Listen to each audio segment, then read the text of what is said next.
In this lesson, we'll learn about calling methods in Java.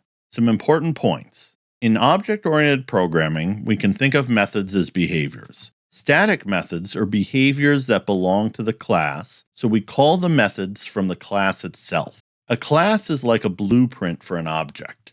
Instance methods are behaviors that belong to objects. We need to use the class to create one or more objects.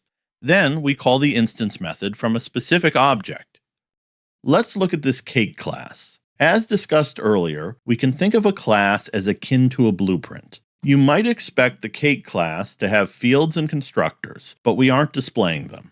If you don't know what fields and constructors are yet, that's fine.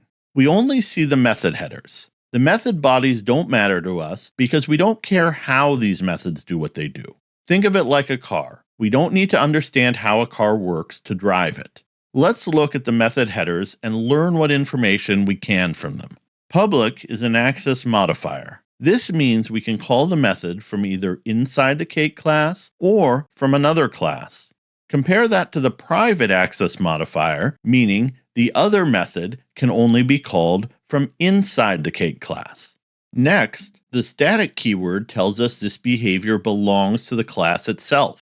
We don't actually need to make a cake to call list flavor choices. We can call the behavior from the cake's blueprint. Compare that to how many calories, which doesn't have the word static. As an instance method, it must be called from a cake object.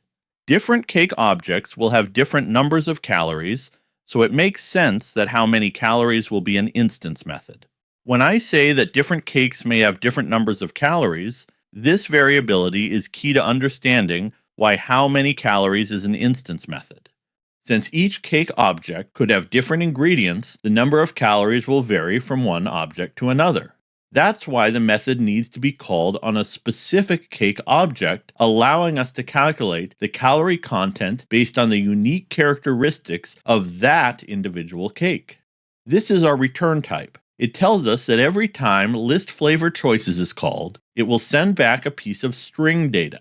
In the case of this method, we can surmise from the name that the returned string will be a list of the different flavors of cake objects that can be created from this class. Return types can be primitive or reference types. The how many calories method will return a piece of data of int type. Add writing has a void return type, meaning it will not return any data when called. Here is the method name. It should be in lower camel case and describe what the method does. Finally, we have the parentheses, which can hold one or more parameters. Parameters are variables that receive data when we call the method. List flavor choices doesn't have any parameters. Compare that to add writing, which has one string parameter.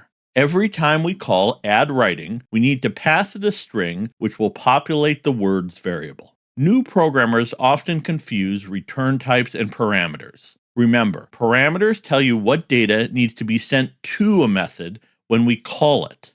Return types tell you what type of data will be returned back. Now let's look at the bakery class. We'll write some code in the main method of the bakery class. The main method is automatically called when we run a class.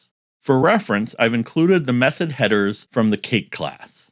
Suppose we attempted to call list flavor choices. While this is a valid method name in the cake class, there is no method by this name in the bakery class, so Java can't find it. Let's look at the cake methods and learn how to call them from the bakery class. List flavor choices is a static method, which means it's a behavior that belongs to the cake class itself. To properly call it from another class, we will say cake.listFlavorChoices, which will run without error. Let's go back and look at the return type of the method. It returns a string. We aren't doing anything with the return data, so the list of flavor choices will disappear into the ether. Let's print out the return string. Next, let's call the how many calories method. How many calories is an instance method, so it is a behavior that acts on individual objects. To call it, we need to create at least one object. We start by creating a variable of type cake and name it vanilla. Since vanilla is a variable of a reference type, it will need to refer to something before we use it.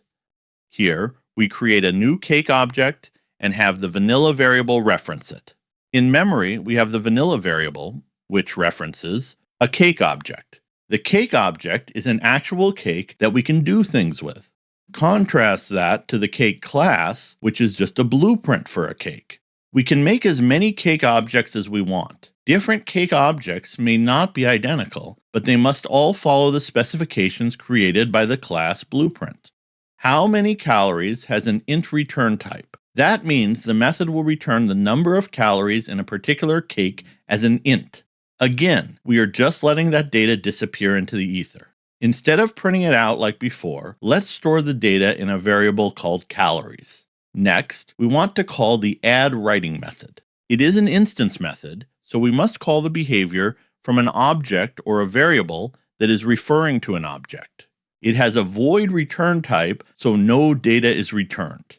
The addWriting method has a string parameter. That means when we call addWriting, we need to pass a string argument. The argument we pass will populate the words parameter, affecting how the addWriting method behaves. When we call the addWriting method, it modifies the object. Some methods modify objects, while others don't.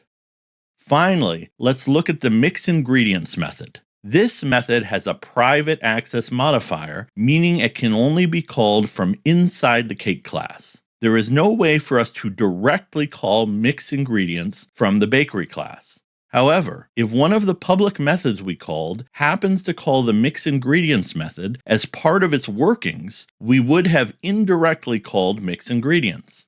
Before we wrap up, let's quickly recap what we've covered in this lesson. We learned that methods in Java can be thought of as behaviors, with static methods belonging to the class itself and instance methods belonging to individual objects. We explored how static methods, like list flavor choices, can be called directly from the class, while instance methods, like how many calories, require an object to be created first.